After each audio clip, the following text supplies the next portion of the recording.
Today we are going to talk about public speaking. And in public speaking, we are going to learn about a very interesting point that no one thinks of it. And this is listen to become good speaker. What is it? You want to become a good speaker, and we are saying that to do that, you need to become a good listener. Why is it so? Let's see.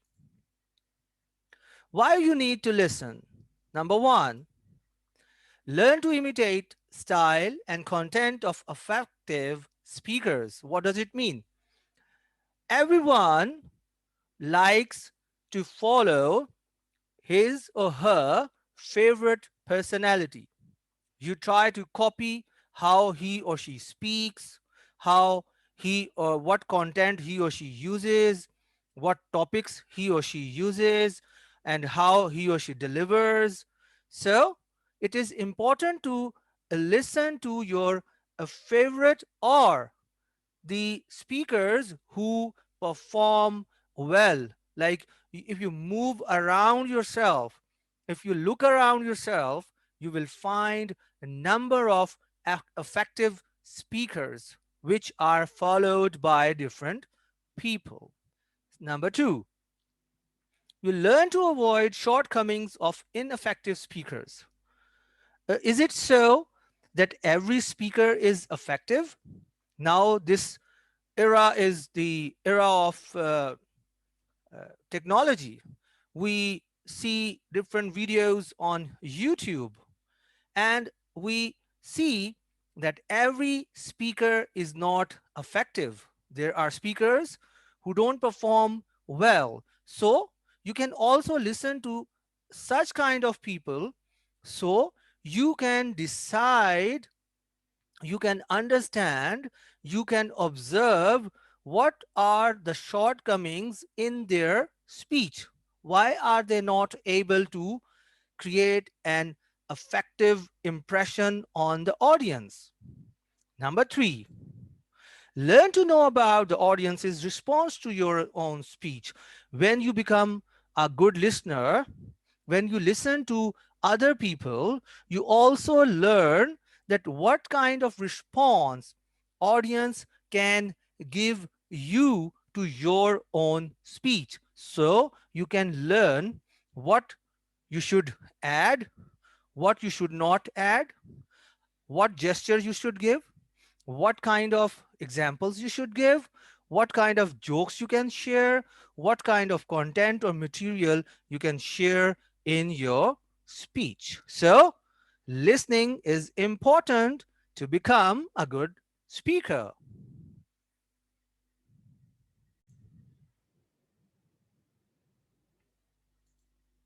Now you have to observe as listener. See as a listener, as an audience, what people do and what you are doing. The first step is limited attention span. Always remember that people have short listening spans. People stop listening to speaker after a specific time. Adults average listening is approximately 20 minutes. So what is it? When you are listening to a speaker, see people what they do. They don't listen to the speaker for a longer time. Some people stop listening after 3 minutes, some after 5 minutes, and some after 7 or 8 minutes. So, what you have to do, number one is when you are listening to someone, to speaker, focus on how much you pay attention. When your mind starts losing attention, check how long you had listened to speaker attentively. Focus again and repeat the same action.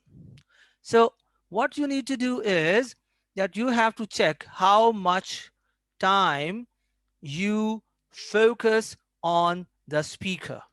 And then you have to see another thing, that what is the reason why you lost focus. What was the thing, or what was the factor that dragged you from the speaker? Now, see, when you do this, how will it help you? Number one, it will help you to plan your own speech, and you will prepare your speech by keeping 3 minutes attention span in your mind. What does it mean? That you have to see how much time is given to you. Then you have to see that after every 3 minutes, most of your audience is going to distract from you. They are not going to listen to you after 3 minutes. So you have to plan your speech in a way that after every 3 minutes, you do something different to keep your attention.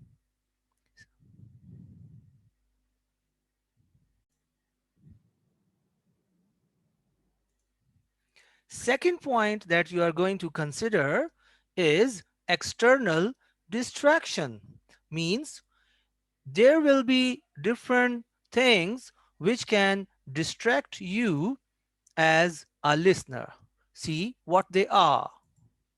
Noise, where you are listening to the speaker, there may be noise, outside noise, it may be noise of fan, it may be noise of people, it may be noise of vehicles, right?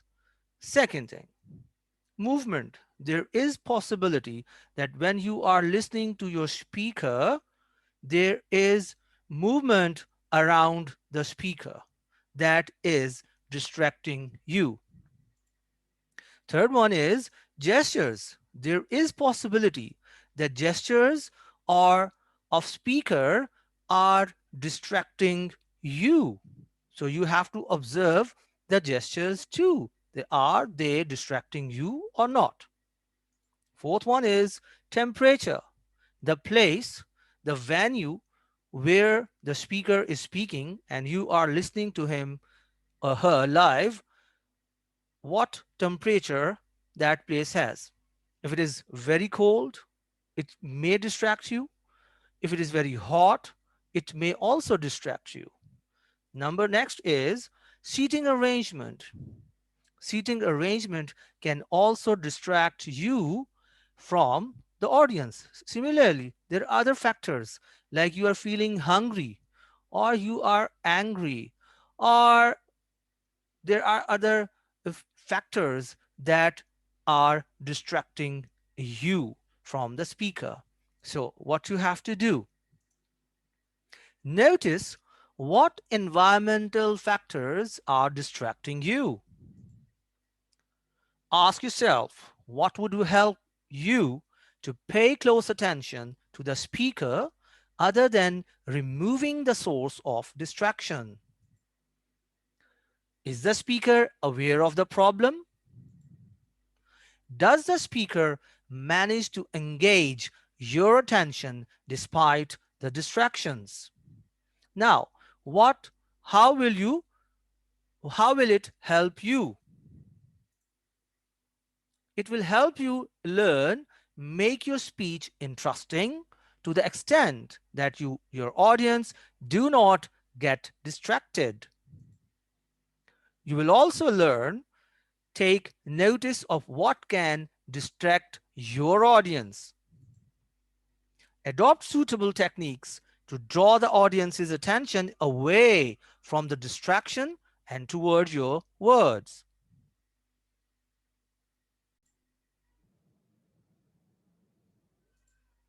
Third point as a listener is the TMI problem. It means too much information. You have to observe either the speaker is using too much information or not. When people know a great deal about topic, they try to add everything in this speech. They share a torrent of facts and figures which is difficult for audience to absorb. So what you have to do, you have to notice how much information the speaker is sharing. Notice if he or she is using appropriate points for the given time. Notice how well the speaker communicates information. Notice information is too much, too little, or just enough. How will it help you? It will help you learn to choose points according to time limit. It will also help you to learn to break up your speech to avoid the TMI syndrome by using different techniques, which are we going to discuss in some next slides.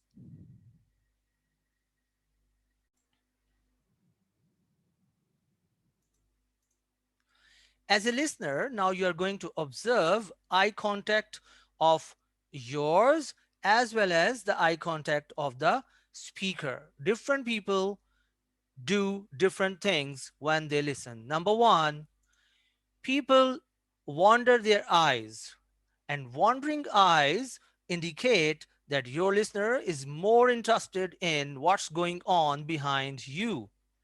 Some people blink eyes, which shows or indicates that your listener is confused. Some people squint eyes, which shows that you have angered the other person. But when your listener is looking intently into your eyes, you know that you have his or her full attention. So, what you need to do is, let's see, notice how much eye contact you are offering to your speaker. Notice that when and why you are not offering eye contact, you have to observe the time and the reason of not having eye contact with your speaker. Third one is notice what speaker is doing to make eye contact with audience. And the last point is notice how many times he or she meets your eyes. So, what it's going to help you, how it will help you. Number one, it will help you learn to judge whether listeners are listening to you or not. You can see their eyes and you can understand either they are listening to you or not. Are they either they are confused, they are not interested, they are looking at something else, something interesting is going on around you, or you have said something that has angered your audience. Learn to attract listeners' eye contact by using techniques, and these techniques we are going to discuss in future in separate lecture.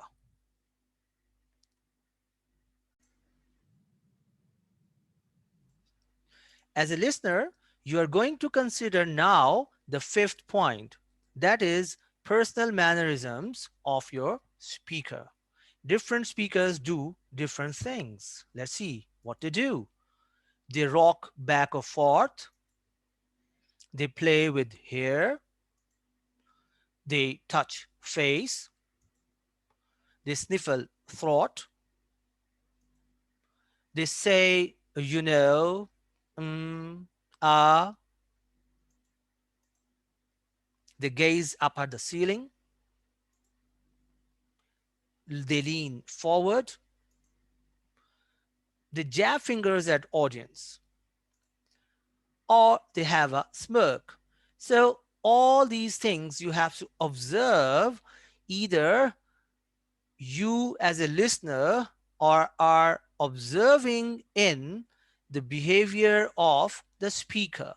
So what you have to do, you have to do number one, you have to notice what personal mannerisms the speaker exhibits.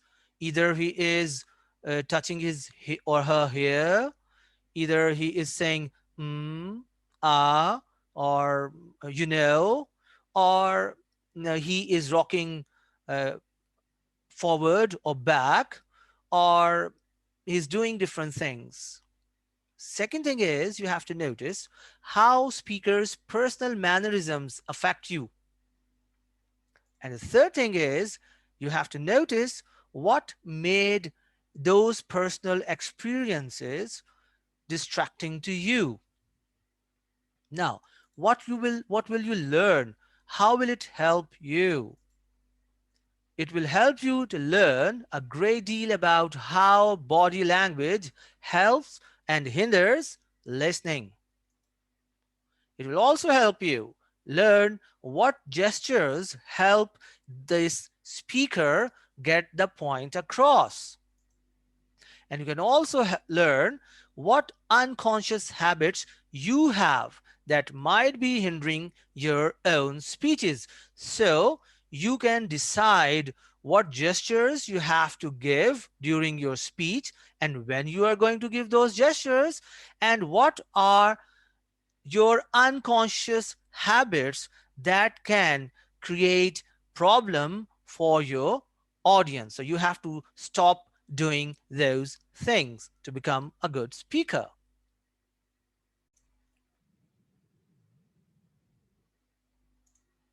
The last point as a listener you have to observe is insensitiveness of the speaker.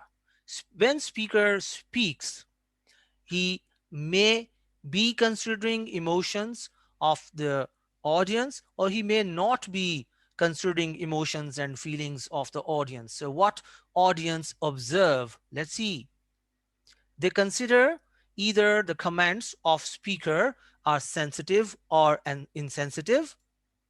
His or her jokes are according to their emotions. They are hurting or they are not hurting their emotions, or the speaker may be uh, denouncing something with anger, or the speaker may be using incorrect terminology. So all these commands, jokes, denouncing, and incorrect terminology can have a severe effect on the listeners. So as a listener, you have to observe these things in the speaker's speech. So what you have to do: number one, notice how speaker offends you.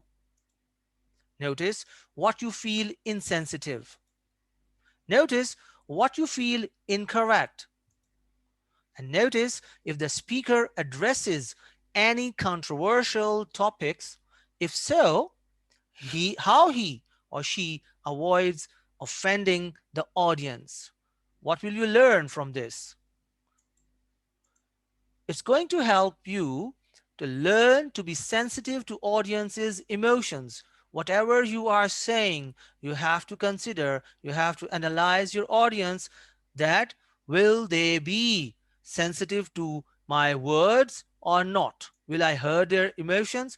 Learn to be respectful to audience. You have to show respect to your audience by using appropriate, respectful, courteous words. Learn to authenticate information. Never ever use facts and figures which you have not authenticated before using them.